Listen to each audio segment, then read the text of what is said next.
Assalamualaikum warahmatullahi wabarakatuh. Perkenalkan, nama saya Aldeka Prasetya. Bapak atau Ibu bisa memanggil saya dengan Aldi. Umur saya saat ini 22 tahun dan berasal dari kota Klaten. Akan tetapi saat ini saya berdomisili di Klaten. Saya merupakan lulusan dari SMK 2 Klaten dan jurusan saya Teknik Kelistrikan. Saya lulus di tahun 2002 dengan masa sekolah selama 4 tahun. Saya ingin memperdalam pengetahuan dengan melanjutkan kuliah S1 di Universitas Sarjana Wiyata Taman Siswa. Untuk kelebihan saya mudah dapat beradaptasi di lingkungan dan beradaptasi dengan perubahan lingkungan kerja yang baru. Saya selalu terbuka untuk pelajaran hal-hal yang baru dan mengembangkan keterampilan saya. Sedangkan kekurangan saya merasa kurang percaya diri ketika saya presentasi di depan banyak orang. Namun, saya aktif mengikuti pelatihan untuk meningkatkan kemampuan public speaking saya. Alasan perusahaan menerima saya, skill dan passion saya memiliki sesuai dengan kriteria kandidat yang dibutuhkan perusahaan. Saya akan menjelaskan kompetensi dan pemahaman saya di bidang proses manufaktur pada teknik permesinan. Teknik permesinan adalah cabang dari ilmu teknik yang mempelajari proses perancangan, pembuatan, perawatan, dan pemeliharaan mesin serta komponen-komponennya. Bidang ini sangat erat kaitannya dengan produksi, teknologi manufaktur, dan inovasi dalam pembuatan mesin yang digunakan di bagian industri.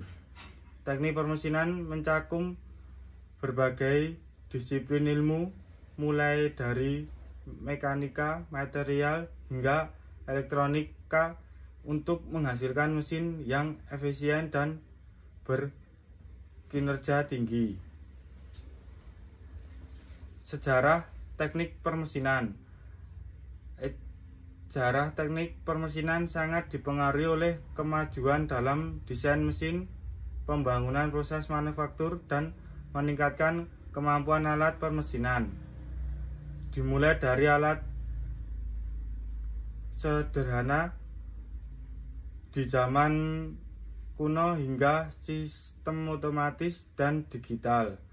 Saat ini teknik permesinan harus berinovasi dan mendukung berbagai sektor industri, contohnya dengan memajukan produksi, transportasi, dan teknologi yang mengubah dunia. Berikut merupakan perjalanan singkat mengenai perjalanan teknik permesinan.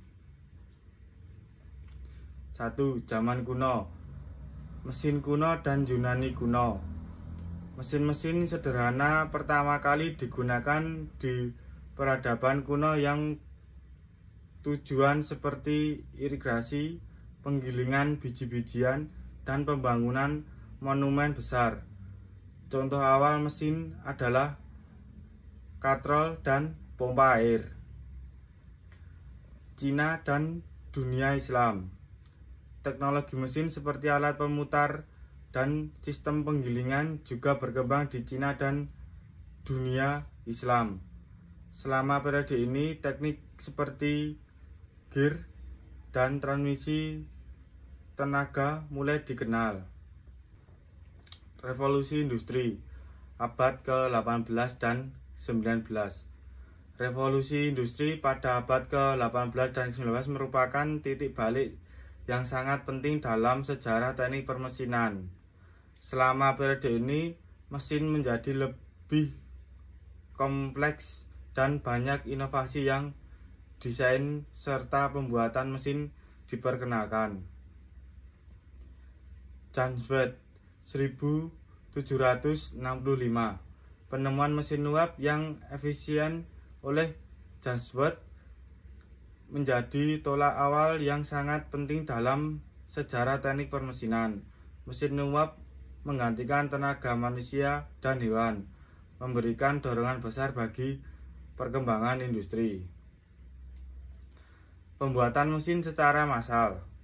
Pada abad ke-19, teknik permesinan mulai melibatkan pembuatan mesin secara massal dan otomatis.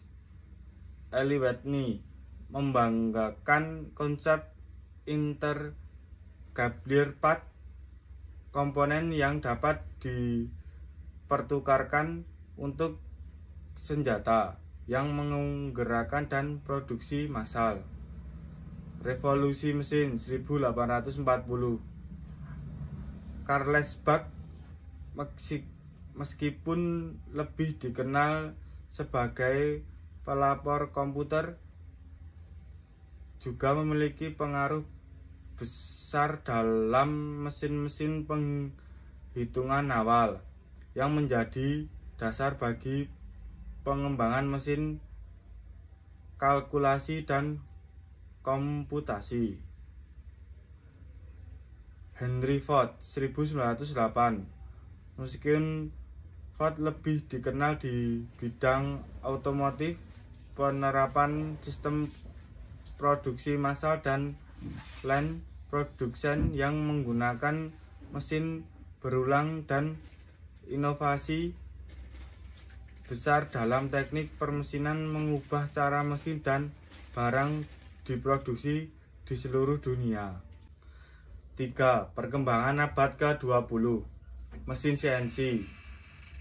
Pada tahun 1940 sampai 1950, perkembangan mesin dengan kontrol mnematika dimulai. Mesin-mesin ini menggunakan sinyal listrik untuk mengontrol pergerakan alat pemotong dan menghasilkan bagian-bagian dengan tingkat presisi tinggi.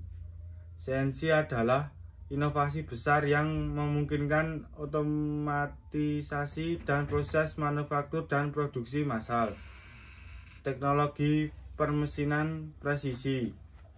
Dengan ditemukannya permesinan presisi lainnya, kualitas dan presisi dan pembuatan komponen-komponen mesin meningkatkan secara signifikan.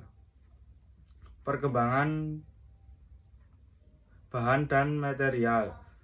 Penemuan dan pengembangan material baru seperti baja tahan karat dan komposisi memberikan peluang bagi teknik permesinan untuk menciptakan komponen mesin yang lebih kuat, ringan, dan tahan lama. Contoh pengaplikasian permesinan dalam industri. Teknik permesinan memiliki banyak pengaplikasian dalam berbagai industri, seperti beberapa contoh pengaplikasian dalam berbagai sektor industri. 1. Industri otomotif. Teknik permesinan sangat berperan dalam pembuatan komponen mobil dan mulai dari mesin transmisi hingga bagian-bagian kecil seperti roda, gigi, dan baut. Pembuatan mesin mobil. Proses pembuatan blok mesin seperti silinder dan komponen internal mesin mobil menggunakan mesin CNC untuk menciptakan tingkat presisi yang sangat tinggi. Pembuatan bagian transmisi dan roda gigi. Penggunaan teknik permesinan seperti penggilingan dan mesin gerindra untuk memproduksi roda gigi dan komponen transmisi lainnya yang sangat presisi. Assembling line dan otomatisasi. Di pabrik-pabrik mobil seperti milik Toyota, teknik permesinan diterapkan untuk memproduksi komponen dalam jumlah besar dan sistem produksi yang otomatis dan sangat efisien. 2. Industri alat berat dan konstruksi. Teknik permesinan digunakan untuk membuat alat berat yang digunakan dalam konstruksi seperti bulldozer, truk besar, dan alat pengeboran. Pembuatan komponen truk dan alat berat. Penggunaan teknik permesinan untuk membuat sasis truk, mesin diesel, roda gigi, dan komponen mesin lainnya yang digunakan dalam kendaraan konstruksi. Sistem hidrolik. Komponen-komponen hidrolik yang digunakan pada mesin konstruksi seperti truk atau eskavator diproduksi dengan teknik permesinan untuk menjamin kekuatan dan keandalannya. Saya sangat berterima kasih atas waktu dan kesempatan yang Bapak Ibu berikan kepada saya.